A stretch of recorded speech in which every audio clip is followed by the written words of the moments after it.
Okay, well, we talked just a moment ago about Fannie Mae and Freddie Mac. A lot of people asking, how do you wind those two entities down? Well, should they be wound down? Some people are still asking that question. And our next guest, says if the U.S. market had no Fannie or Freddie, it would look somewhat like Canada's market.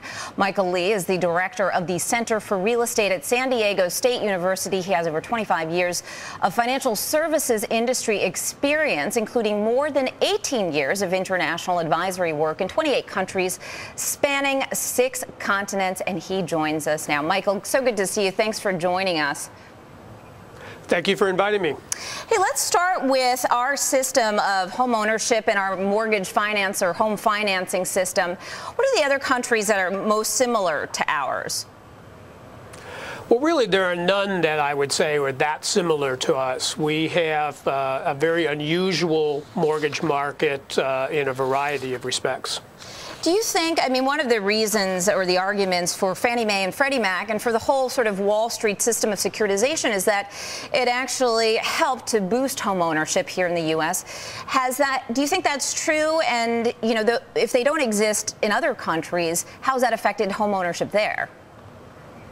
Well, my research shows that we are unusual in the sense of the degree of government involvement that pushes home ownership through Fannie Mae, Freddie Mac, FHA, Ginnie Mae, the CRA, housing goals, et cetera. All these different programs designed to push home ownership, yet many countries have comparable or even higher home ownership rates than we do.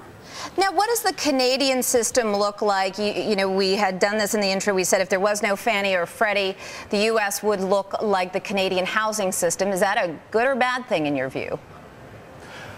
Well, I think the Canadian system has done well through the crisis. It has similarities to the U.S., probably the most similar to the U.S., the other countries I've looked at, in that they've got the equivalent of the FHA and Ginnie Mae system. So they provide mortgage insurance through a government agency, and they also provide timely payment guarantees on securities that are backed by those mortgages. Almost identical to FHA Ginnie Mae.